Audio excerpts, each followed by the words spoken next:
In the twilight of Imperial China, as the dragon throne trembled beneath the weight of modern canons and foreign demands, one woman stood at its heart, serene, cunning, and relentless. Her name was Yehenara, but history remembers her by her title, Empress Dowager Cixi. To some, she was the Dragon Lady, a schemer who clung to power as the empire decayed around her. To others, she was the mother of the nation, the woman who held China together when emperors faltered and the dynasty's fate hung by a thread. But before the whispers of history and the venom of politics, she was simply Lady Yehenara, a young girl from Manchuria, chosen by destiny or perhaps by her own will to rule the Middle Kingdom from behind a silk curtain. This is her story, the rise of a concubine to absolute power, the struggle between tradition and change, and the last flickering years of the Qing Dynasty. Lady Yehenara was born in 1835 in the northeastern province of Manchuria, homeland of the ruling Azin-Joro clan, founders of the Qing Dynasty. Her family belonged to the Yehenara tribe, an ancient Manchu lineage that had once rivaled even the Imperial house in prestige.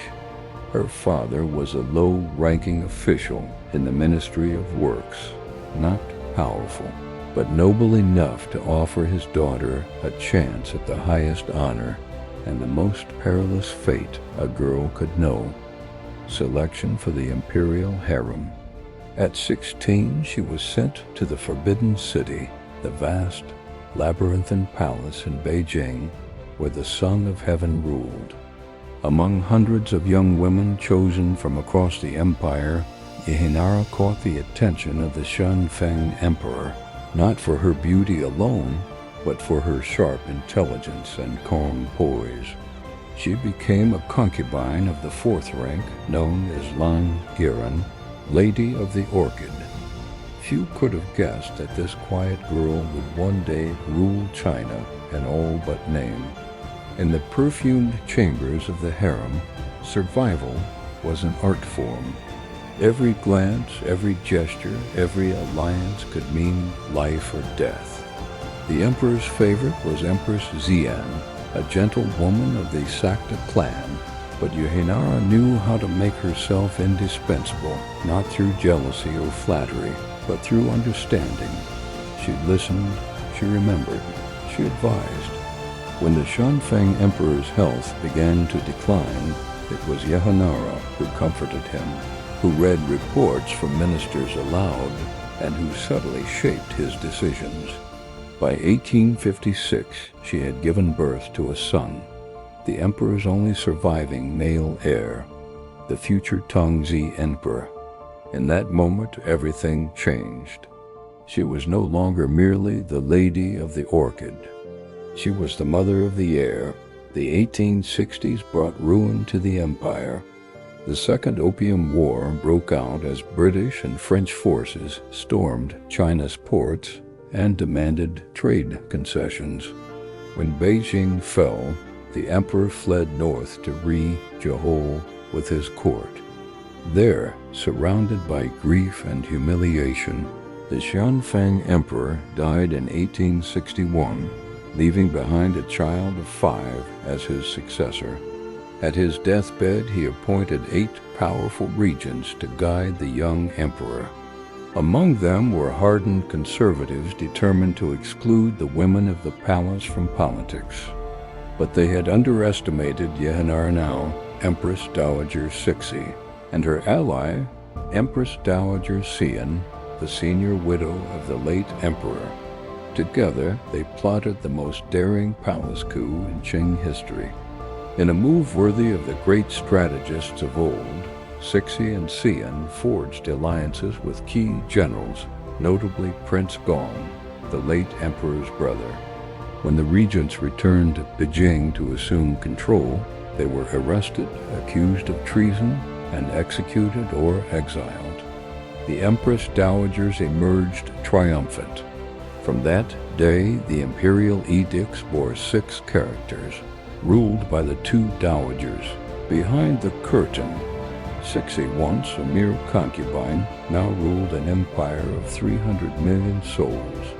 For the next decade, Cixi wielded power through her son, the Tongzi Emperor, but it was she who approved appointments, issued decrees, and managed diplomacy.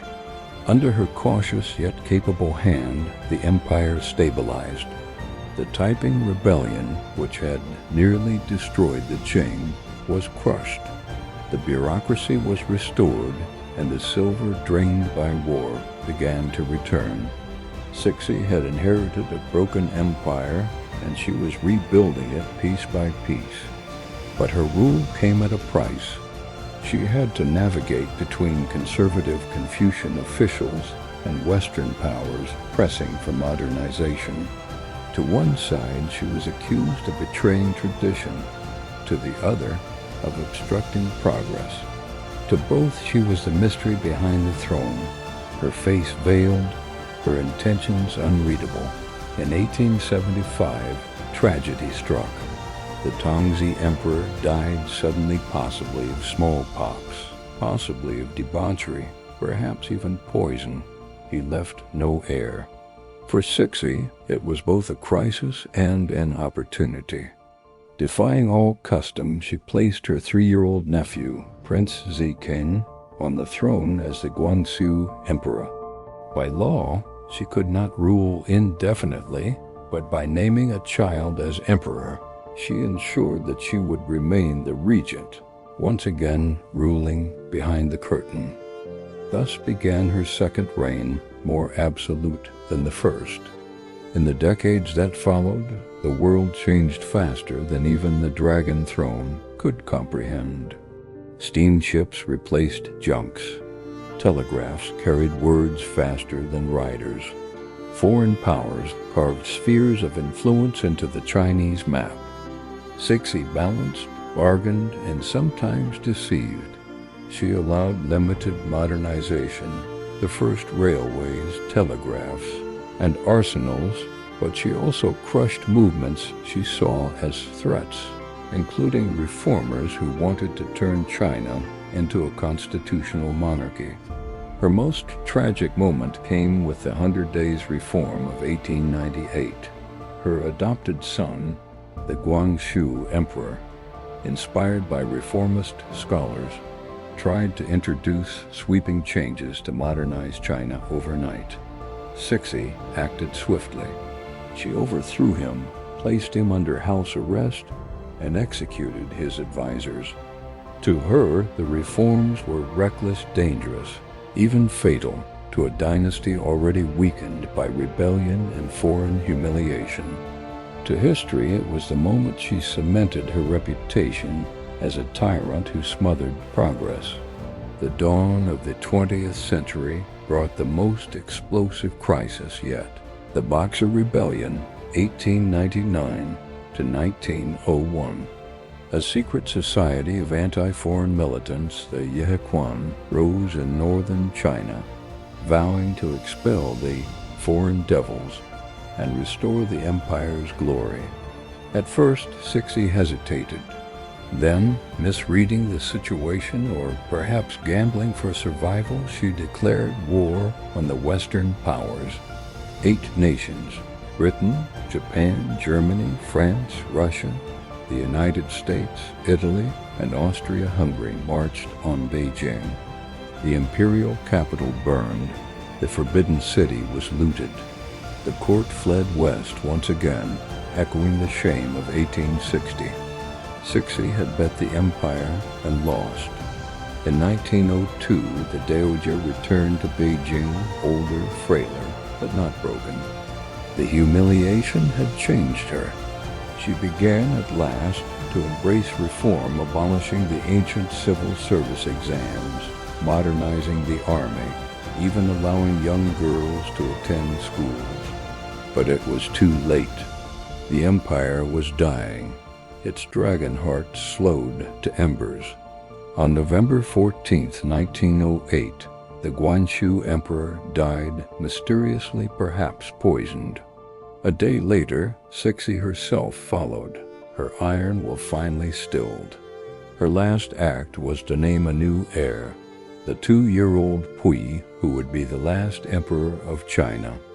Thus, with her final breath, the woman who had ruled for nearly half a century ensured that her dynasty, her creation, would live on, if only for a few more fleeting years. Lady Yehenara, the Empress Dowager Cixi, remains one of history's most polarizing figures. To some, she was the ruthless autocrat who doomed the Qing Dynasty by resisting reform. To others, she was the brilliant survivor who preserved China's sovereignty against impossible odds. She ruled longer than most emperors. She faced down armies, rebellions, and foreign invasions. She rose from concubine to sovereign, from silence to supremacy. And when the Forbidden City finally fell in 1911, it was not merely a dynasty that died, it was the world she had built, the one she had fought so hard to preserve. Her story is not of perfection, but of power, survival, and the unyielding spirit of a woman who refused to be forgotten. They say that on quiet nights, when the moon spills silver over the red walls of the Forbidden City, a shadow moved through the old halls, slow, regal, deliberate. Some believe it is her spirit, still pacing the corridors she once ruled, her silken robes brushing against the cracked tiles, her eyes watching the empty throne where the dragon no longer sleeps.